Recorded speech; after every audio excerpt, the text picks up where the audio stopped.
Hello and welcome, dear visitors of the conference. My name is Yevgen and I'm going to make this presentation on behalf of my colleagues Petar and Lyuba. And today we're going to talk about the topic of our investigation, leveraging blockchain technology and social identity to fight climate change, integrating technology education for a sustainable future. And with this presentation, we would like to show you the idea, something we're working on that we believe can help us fight climate change. In our presentation, we mainly talk about three things. The first one, blockchain technology, social identity, and technology education. And we believe that these three aspects are necessary to help us prevent climate change. Why do we take these three things? The first one is blockchain. It's the new technology, and we believe we have a mechanism that will help us trace the CO2 footprint, make it reliable, and make incentivized or introduced incentives for other people to reduce their CO2 footprint. Then we talk about the social identity, because we believe that it is the question of how you feel about climate change. Is it part of your social identity? Do you believe you are part of this world? Or is it more about your personal identity, that you are the personality and individual, and the society and the climate change is beyond the borders of your understanding of self? And finally, we talk about technology education, because the problem is that we don't have sufficient knowledge, especially for people who are not from technological information systems background, and they often don't know how blockchain and blockchain-based cryptocurrencies work. And yes, we're going to talk about cryptocurrencies, but in a completely different meaning. And in the next slides, I'm going to show you what exactly we meant by this. So first of all, we need to educate our students in the field of technology, because very often they know about the problem and they don't know how to address it. They try to address it using the tools they have. The problem is that we have so many new tools. We have now AI, we have blockchain, we have cloud computing, we have big data analysis, and all these technologies often remain in the field of information systems and are not really attached to the field of biology, chemistry, climate change, and other tangential fields. And in order to fight climate change, we need to integrate knowledge from different fields in order to understand what kind of technologies we have at hand. Because we do believe that scientists have a lot of good ideas and know how to prevent climate change. If they knew they have tools for it, then probably we would have succeeded already. With our presentation, we want to show you how exactly we can do it. Technology in fighting climate change plays a very important role. We have now a lot of tools that actually we use in a kind of a bit wrong way. We use big computers, big data analysis in order to understand how to sell products better. We want to understand the customer preferences. We want to use AI in order to talk to clients, to customers, in order to convince them to buy a new good. While the same methods could have been used to analyze the complexity of this world and actually to act better in this world, because the problem with the climate change is that it's a very complex system, and each action may have different consequences, several consequences. There can be positive and negative loops. There can be self-reinforcing or dampening loops that impact how the system evolves and how climate evolves. And the system is really very complex and requires participation from scholars from different fields. And we do believe that our actions influence the system, and in turn the system influences us. And we believe that technology can really help us if we understand how it works, if we can teach other students how it works, can help them prevent climate change, and maybe even bring things to how they were maybe 50 years ago. Here it is important to understand the notion of social identity, because it is the feeling of how we identify ourselves. What are we? Are we ourselves, just an individual, or are we part of something bigger, of a community? Are we Tyroleans? Are we Austrians? Are we Europeans? Or are we a part of this world? And this feeling of understanding that we have, or we can identify ourselves with the whole world, may change our perception of climate change. And we believe that having or developing the identity of an individual as a part of something bigger will help us also address climate change and pay more attention to it, and focus not only on own earnings or own family, but also on something what is much bigger than the family. And our kids will have to live in this world, and maybe it is a good idea to bring it bring the world, bring the climate to a part of social identity. And we believe using technology, we developed a mechanism that will help us do it. And the technology is blockchain technology. The technology is, by the way, very simple. And I'm not a programmist, but I learned how to code it. It's very simple. You can encode any text and make it, store it in a way that nobody can change it. For instance, if I write to you that I'm going to give you 100 euros, and I write a sentence, and then I can encode using the mechanism the sentence into a code. The code will be very short, and every letter, every comma, every dot will be a kind of coded, and you receive at the end very nice code.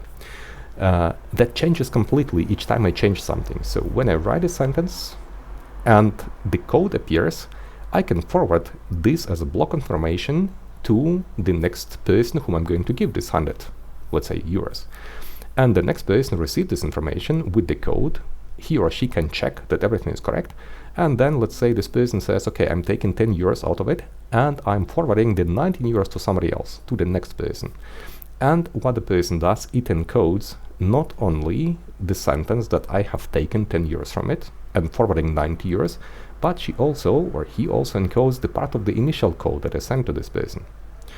And the next person receives 90 euros. And 90 euros, the next person can say, okay, I'm taking also 15 euros from my services and forwarding the rest 75 euros to somebody else. And this person encodes this message and the code from the previous one. And the trick is we have like two aspects. The first one, we store this information on several locations. So we can always verify from different locations that the information remains the same. And second, if I changed even one number, let's say after forwarding money to somebody else, I'm taking the initial code and say, okay, I forwarded to my colleague not 100 euros, but actually 120 euros. The code will change completely, not only one letter. Everything will change completely, and it means all subsequent codes will also change. So if I make a code, change in the code, and try to kind of steal 10 euros or assign myself more of money that I received, everybody will notice it. The whole chain will notice it. That the next codes will not correlate, they will not be the same, and everybody can notice that I have done something differently, that I made a manipulation. And what is behind it? And theoretically, we can not only send the pieces of code, we can create a kind of currency based of it. Theoretically, I can really send coins that I created, and each time I send a coin, which is a kind of just a block of information of the value of this coin, I can understand where it came from, where it goes to, and each time I want to change it, let's say, okay, I received not 2 coins, I received 3 coins, the whole chain will know it, and the whole chain will know I'm trying to fake the information. And it is very important for 2 reasons. The first one, we can create a kind of coins that can be attached, and our notion is to attach it to CO2 emission, not to the money. We want to attach it to the UN goals on the maximum amount of CO2 that our atmosphere, our Earth atmosphere, can handle. And each time I'm going to burn something, theoretically I have to burn these coins. They will just disappear. But each time I say, okay, I burn something but without changing the coin, the whole chain, all people who hold these coins will notice it. So the second aspect, that greenwashing will not be a feasible option. Each time I try to say that I didn't do anything or I did something that I didn't, everybody will notice. And the idea is that we use blockchain technology and introduce a kind of eco-coin. As you think, if you think about the Bitcoin, the interest mechanism that we have the certain amount of Bitcoins that will appear by, I don't know, the year 2030 or something like this, which creates the value for this coin. We can do the same for CO2. We can create a number of the CO2 coins that everybody will have to use if they want to buy a product or a service that has a CO2 footprint. They have to pay in these coins. Very simple. You pay the price plus additional price in the coins.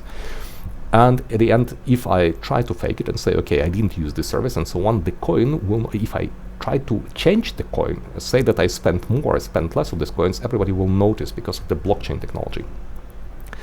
Which introduces very interesting initiative, because first of all, we can trace using blockchain the whole whatever carbon we're burning and how much we burned.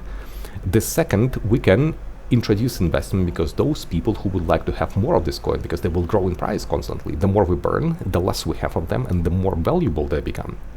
We can theoretically exchange them against money. It will introduce incentive, first of all, to burn less of carbon, and second, to make carbon capture technology. That will be a kind of mining, as we produce the mining for Bitcoins.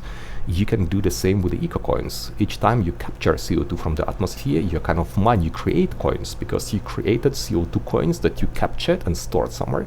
We have technologies for this, so it's not new. And in this way, we can really handle and incentivize people to save on burning carbon and even capture carbon dioxide in order to get more money or get more of these coins. And what else is going to happen with the CO2 coin is that theoretically, if we want to understand how much CO2 we burn, we suggest that we focus not on CO2 emission, that is very hard to measure, but on CO2 emission. Because a colleague of mine wrote a paper about it, that if we have, let's say, 1 liter of oil and we want to burn it from 1 liter of oil, we can create so and so much carbon dioxide, just because you know how much carbon there is. And if you burn all of it, you can create so and so much of CO2 emission. Tracing emission is hard, but tracing emission, this liters of oil, liters of gasoline, or liters of, or I don't know, cubic meters of gas is easy. And you cannot burn more than you have. So if you receive 1 cubic meter of gas, you can create so and so many tons of CO2. And it cannot be less, it can be more. So if you burn it, this will be what you get in the atmosphere. So tying it to CO2 emission, tracing all things that were burned to the emission, initial emission, using blockchain, and finally giving incentives to people to kind of mine this currency via CO2 capturing is the core of what we have. As you see here, technology education is the key, just because the things I told you are not new. We combine information from different sources. We are from different backgrounds, and Petar is the one who investigates identity and social identity, and also AI. Lyuba investigates blockchain, and she writes her dissertation about the blockchain.